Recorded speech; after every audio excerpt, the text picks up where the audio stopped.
Hi, this is another show of the Finance and Accounting Show. And today I have a great guest on that shows business owners how to generate referrals without asking. So you definitely want to stay tuned for Stacey because she has some great things and I'm really interested in hearing her story. So stay tuned. Welcome to another episode of the Finance and the Accounting Show. This is the place to go for small business owners. If you're looking for a great way to understand the finance and the accounting side of your business, you're in the right place. So stay tuned and enjoy the episode.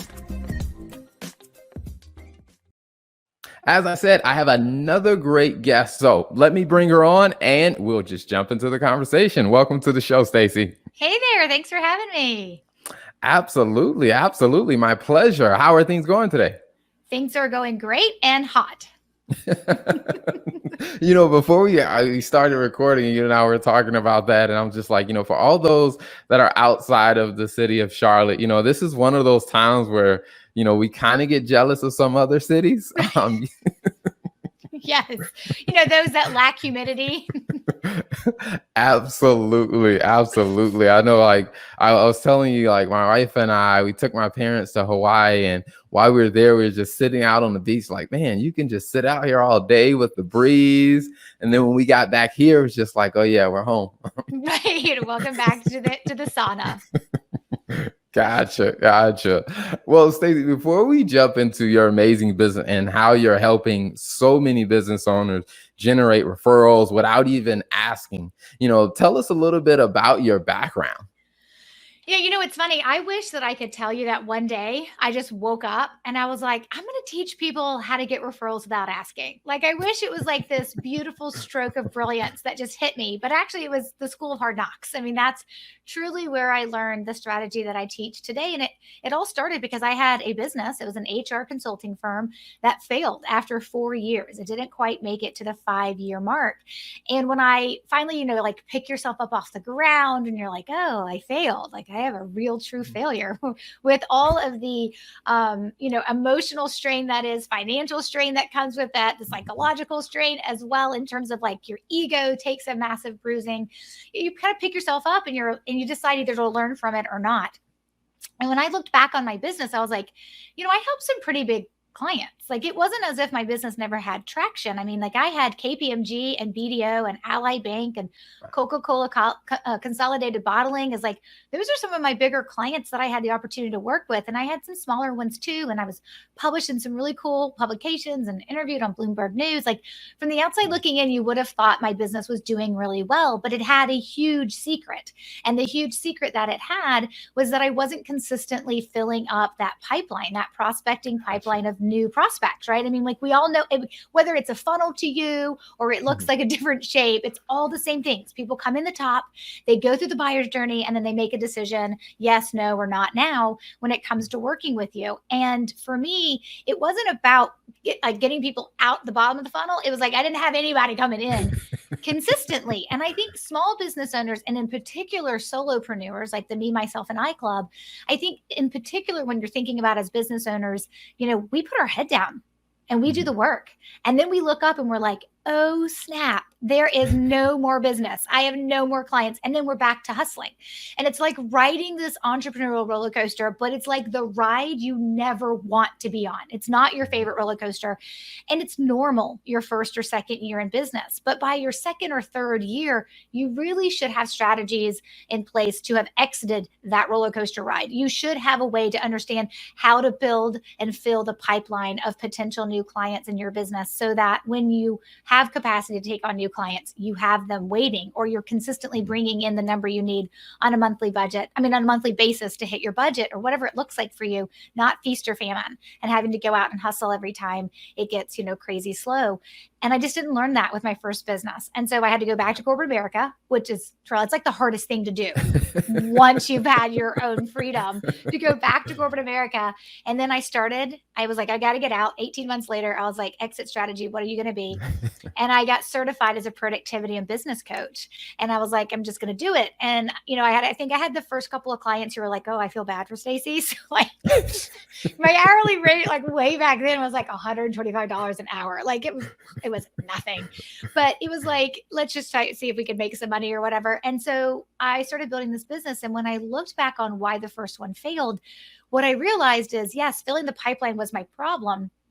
But the other problem I had was where that business was coming from. Like the little business I did have, where was it coming from? It was all networking.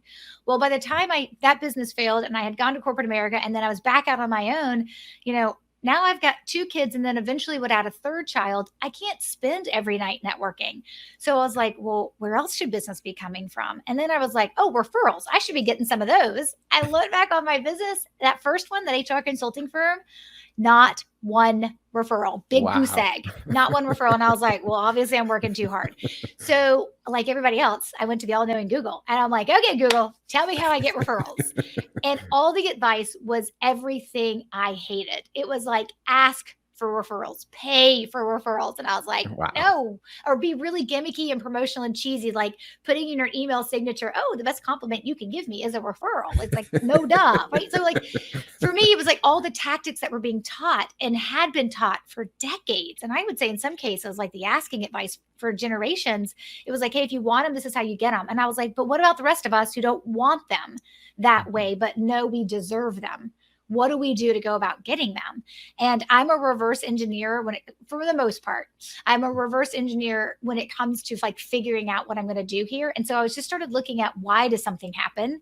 And then like kind of reverse engineering what I was doing in my business. But it was really throwing spaghetti on the wall. It was like, let's see if this sticks. Let's see if this sticks. And in my first year as a business coach, I received 112 referrals I didn't ask for. Wow. And then that's continued over the 100 mark every year since, even as I've completely shifted away from productivity and business coaching and just teaching my referrals without asking strategy. Like everything dramatically changed for my business. And I took what I learned and then started teaching to my first clients. And now we are in 10 different countries all across the world in terms of helping business owners say, hey, listen, if you want referrals, but you don't want to ask, you don't want to pay, and you don't want to be gimmicky or promotional, there is another option. It takes work like any other option, but it fits most people's personalities because it's more authentic. Wow. I love it. I love it. I mean, there's so much value there that there's several things that I want to go back to. I mean, I think the first one that you talked about with really thinking about your business and, like I said, you're going from feast to famine where, you grind really, really hard to get those first clients. You got them.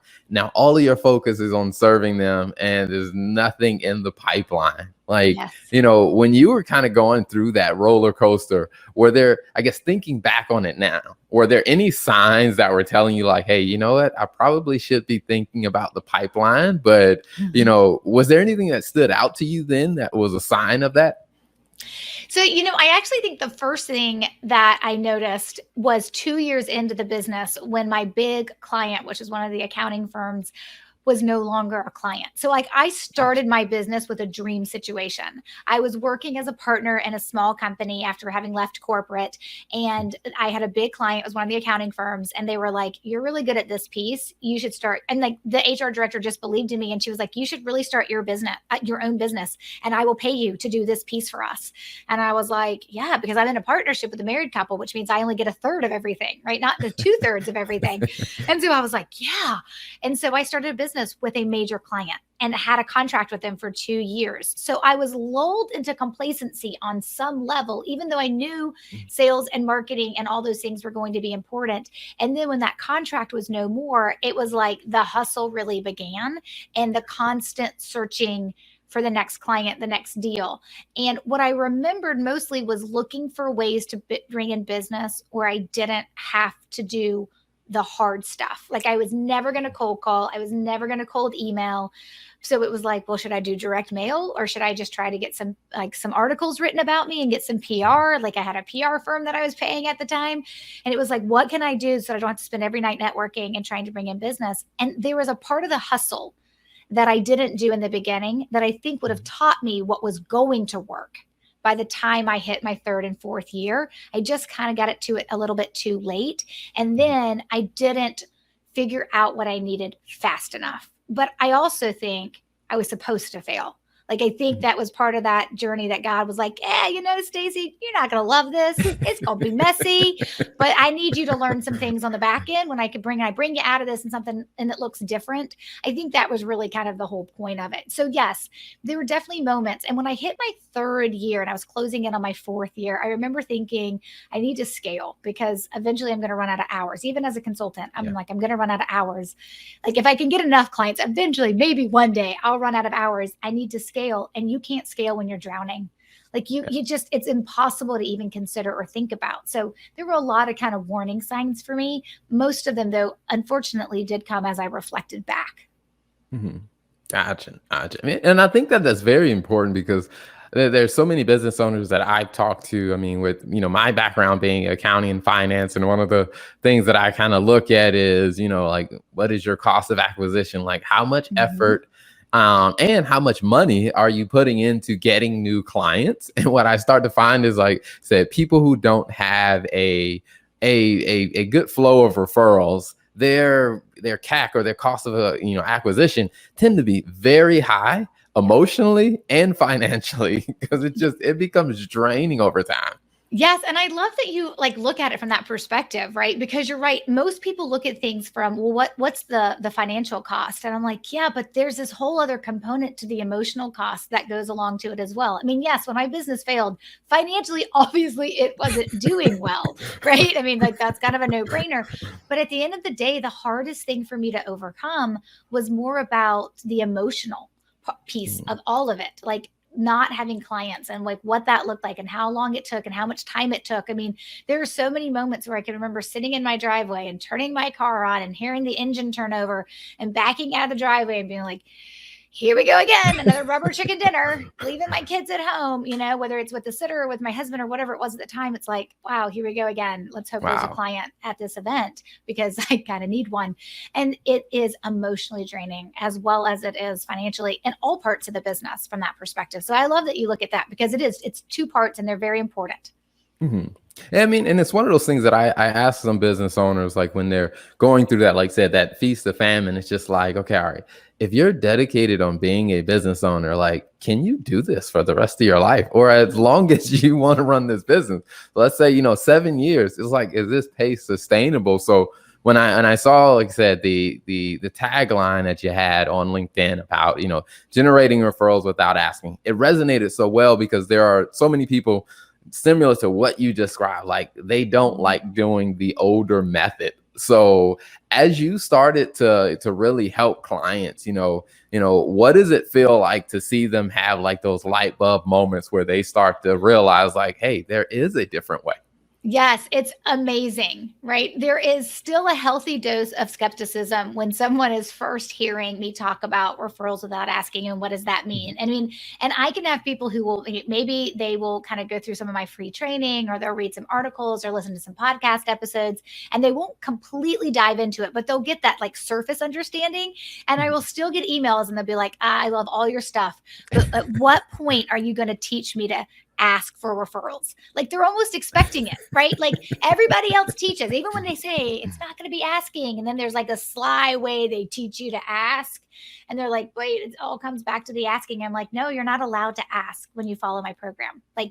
Fundamentally, it'll break the concept of what we're building and the relationships we're trying to build and to serve and to nurture within this process. And so you're not allowed to ask. But so first there's that healthy dose of skepticism. People are like, does she really, is this her gimmick to get me to pay attention? And then later she's just gonna be like, just kidding. You got to ask for him.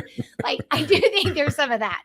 And then what I find is that people don't understand the basic functionalities of what a referral is and why it happens. Because once you understand what it is and why it happens for you, then you can unpack it and look at, okay, that tells you where to spend your time and energy and money, right? Even though you shouldn't really be spending a lot of money, but that shows you where to spend your time and energy to be able to duplicate or generate more referrals.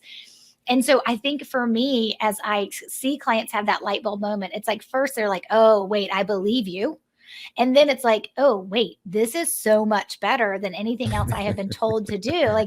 I have an attorney in the program, in my Growth by Referrals program, and she told me early on, she's been in the program since 2017. or 16, something like that. And she said, I was actually in sales training where they were basically demanding that I cold call and get meetings and ask for referrals. And she was like, I left every training session with that coach and that sales trainer almost in tears. She's like, because I'm a lawyer. I'm not a salesperson.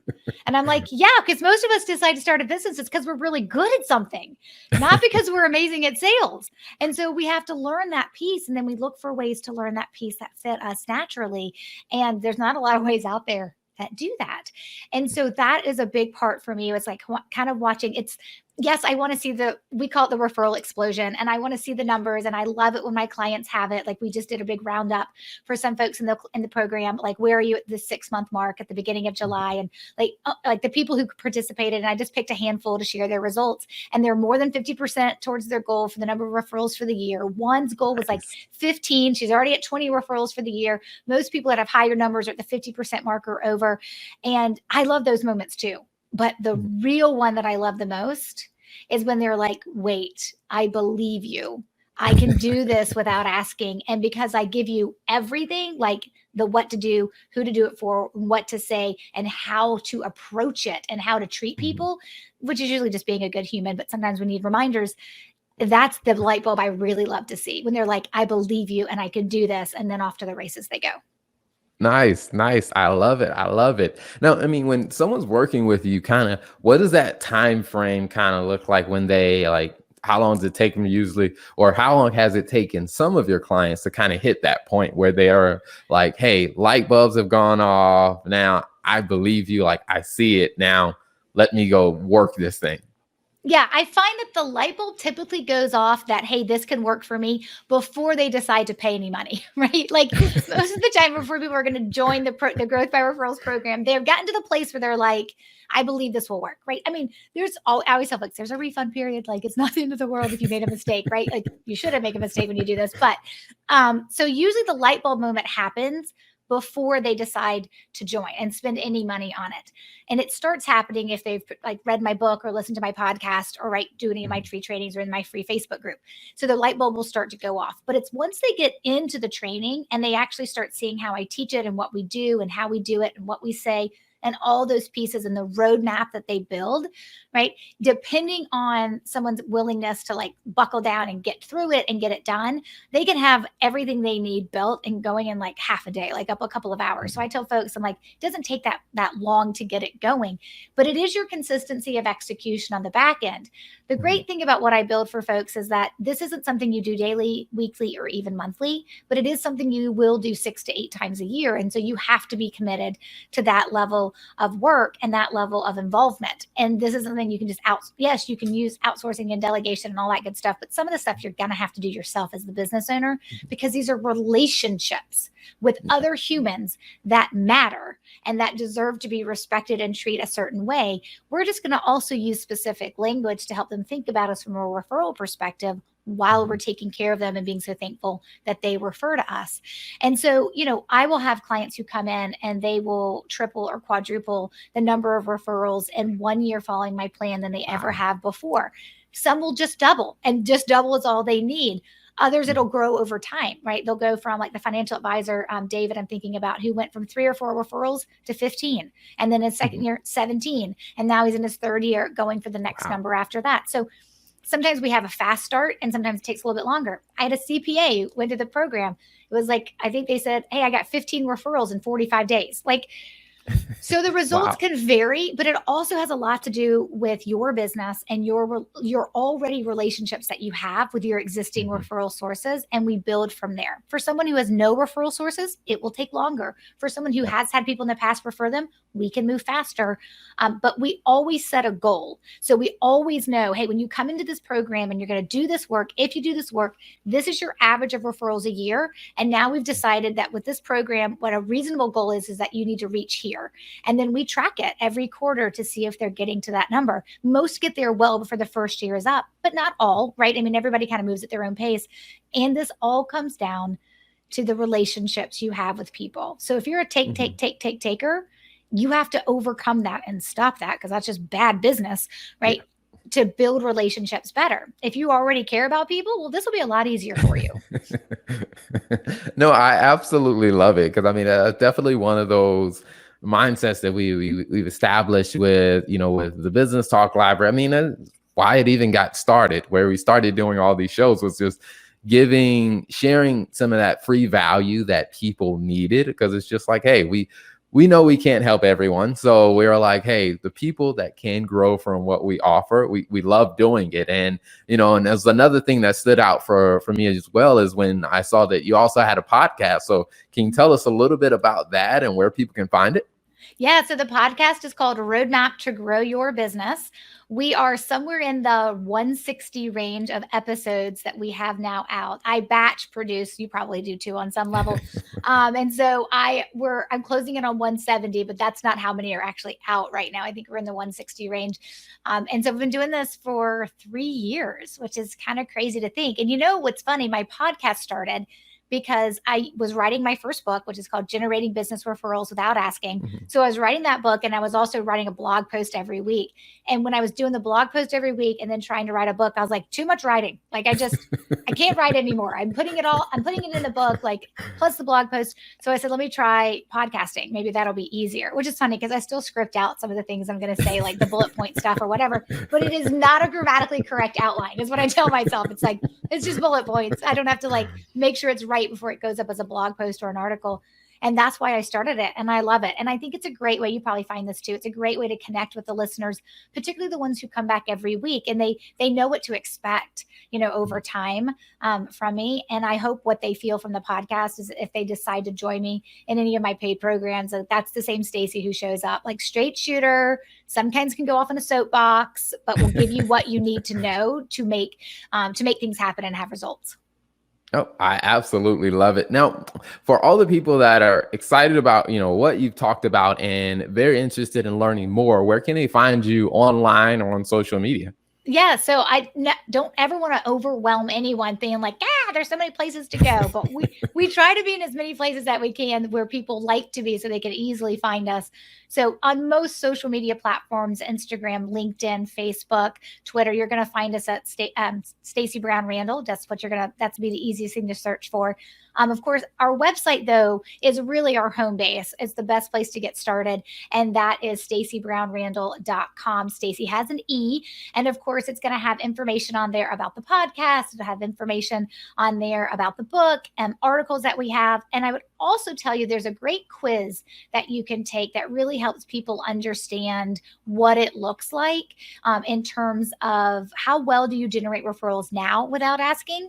And are you at that referral ninja beginner level? And if you're not yet at the referral ninja beginner level, once you take the quiz, we'll make sure that you get what you need to figure out how to close those gaps. So I always tell folks, if you're really interested in referrals without asking and what it means and what it looks like for your business, take that 9-question free quiz, because it only takes me those 9 questions to figure out exactly where you are, your starting point, and then showing you what the finish line could look like. Awesome. I love it. Well, before we wrap up, one question I always ask every guest that comes on is, when you think about, your journey and you think about where you've been and where you are now, and just even your excitement for where you're going, what's 2 lessons that you would share with other business owners? Okay. So the first one I would say is that being a business owner is all about being uncomfortable. And it is about testing yourself. Like, there's probably things you do in business you do really well, and you're like, I could do this all day long. And then, like, for me, you give me a piece of tech software I have to figure out. I'm like, oh my gosh, I hate this stuff, right? It's like, being a business owner is about being uncomfortable, but it is amazing when I look back at all the things. I mean, I built an entire WordPress site by myself, not the one you just showed. That was professionally done, but I have done it. Like, there's so many things that I have figured out how to edit a podcast episode. I don't do it, but I could. Like, you just got to get uncomfortable and be okay with that. That's my first piece of advice. And my second piece of advice, specific to the referrals piece, is that the number one way to know if you want more referrals is to first identify who's already referring you. Because when you go through a process to identify where your business comes from, and then identifying who's referred to you and who's doing that referring, who is your referral source, you're going to see names of humans that you know and maybe are neglecting or haven't spent enough time with. And it is going to be powerful for you and empowering, because you'll recognize when you have a list of people who've referred you clients without you having to do a whole bunch of work or spending a bunch of money to get those clients in the door, you'll realize that list of referral sources is your business's biggest asset. And hopefully that'll drive you to want to do more. But if that's all it does, at least it'll make you very aware of who is supporting your business and who you probably should be paying attention to. Awesome. I absolutely love it. Well, Stacey, thank you so much for coming on. And before we wrap up, can you repeat your website one more time for the viewers and listeners? Yes, StaceyBrownRandall.com, and Stacey has an E. Awesome. Well, Stacey, thank you so much for coming on the show. Thanks for having me. I appreciate it. Absolutely. Thanks for tuning into another episode of the Law and Finance Show, where we talk about the finance and the business side of running a law firm. Now, if you know another law firm, don't be selfish. Make sure you tell them about this show and hit that subscribe button so you get updates whenever we release a new episode.